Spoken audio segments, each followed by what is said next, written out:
Hoje a gente vai embarcar numa história incrível de resistência, de muita coragem e, claro, sobre o poder do oceano. É a Expedição Grande Mar, uma travessia de 34 dias em dois catamarãs bem pequenos contra a costa brasileira, que de pequena não tem nada, né?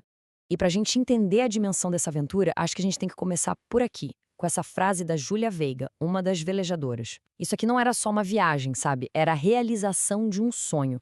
Um projeto que foi construído durante meses de muita ansiedade, de medo, mas também de uma vontade gigante de ir em frente. Bom, e esse sonho começou a virar realidade depois de 6 meses de um planejamento super intenso. Só que o primeiro grande teste deles não foi nem no mar, foi no próprio dia da partida. Um momento assim carregado de tensão e de muita emoção. O clima daquela manhã já dizia tudo. 5 horas da manhã e a ansiedade já tinha levado o sono embora. O céu estava fechado, sabe, cortado por relâmpagos.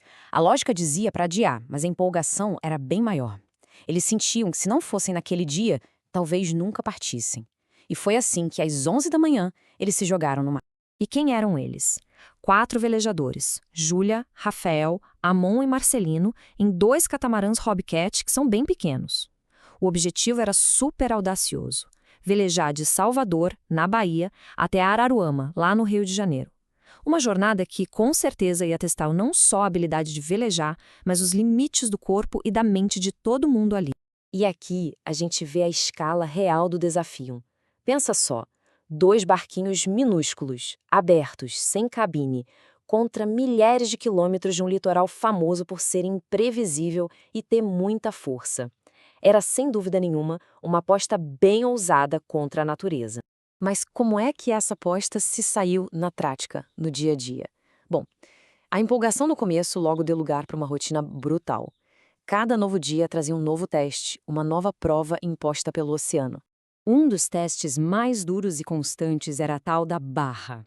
Para quem não é do mar, a barra é o encontro do rio com o oceano. É um lugar extremamente perigoso, onde as forças da natureza se chocam de um jeito caótico. A tripulação cruzou dezenas de barras, e cada uma delas era um momento de tensão pura. Numa expedição dessas, planejar é fundamental, óbvio, mas o imprevisto é o que manda. O lema deles acabou virando improviso como regra. Um exemplo disso, que foi bem crítico: o varão de alumínio que liga os dois cascos de um dos barcos quebrou, em alto mar. Sem ele, o mastro podia cair. E a solução? Um reparo de emergência, ali mesmo, no meio das ondas, para conseguir chegar seguros na costa. Imagina o perrengue. E o estresse não vinha só dos grandes perigos, não. A pressão mental era tanta que transformava coisinhas pequenas em problemas enormes. A sacola principal de equipamentos, por exemplo, ganhou até apelidos: Estresse 1 e Estresse 2.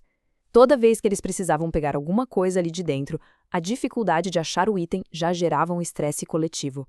É um detalhe pequeno, mas que mostra como o cansaço e a tensão afetam tudo. Depois de semanas passando por tudo isso, o destino final estava ali, pertinho. Mas parece que o oceano, traiçoeiro como ele só, guardou o teste mais difícil para o final. Essa foi a angustiante reta final, a parte mais perigosa de toda a jornada. O último obstáculo era a entrada da Lagoa de Araruama, um canal estreito e simplesmente implacável. E as condições eram as piores possíveis. Vento forte vindo de frente, uma correnteza violenta contra eles e um tráfego intenso de barcos grandes que não estavam nem aí para os pequenos catamares. A situação ficou crítica em segundos. Logo na entrada, uma escuna apareceu do nada e quase bateu neles. Logo em seguida, a correnteza se mostrou tão forte que, mesmo remando com toda a força que tinham, o barco não saía do lugar. E como se não bastasse, eles ainda precisaram passar por baixo de fios de alta tensão que estavam perigosamente baixos. Cada segundo era uma nova ameaça de morte. E quando parecia que o pior já tinha passado, aparece uma ponte. E logo depois dela, outra, ainda mais baixa. A correnteza empurrava ele sem controle nenhum na direção dela. A pergunta era aterrorizante: o mastro vai passar? A resposta veio de forma dramática. O primeiro barco, o Matrix, passou raspando o mastro, mas passou. Já o Harmonium, que era um pouquinho mais alto, ficou preso. A correnteza jogou o barco com tudo contra um pilar da ponte. Com o risco dos fios de alta tensão, a tripulação não teve escolha, teve que pular na água. O que veio a seguir foram horas de um resgate desesperado, com uma multidão se formando na ponte para assistir aquela cena. Depois desse pesadelo todo na ponte, a maré finalmente virou a favor deles. Com o barco resgatado, a jornada estava chegando ao fim. Não foi a chegada que eles planejaram, claro, mas marcou o fim da provação e o começo, mais que merecido, da comemoração. 34. Esse foi o número de dias. 34 dias de uma luta constante contra o mar, contra o vento e contra os próprios limites. Mas, finalmente, a expedição tinha chegado ao seu destino. A chegada foi na casa da mãe do Rafael.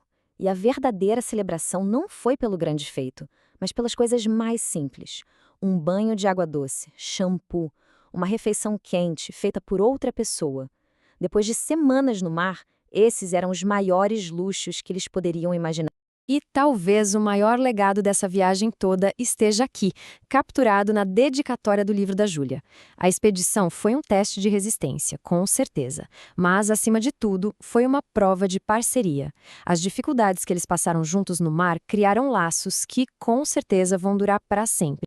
No fim das contas, a expedição Grande Mar foi muito mais do que uma jornada física.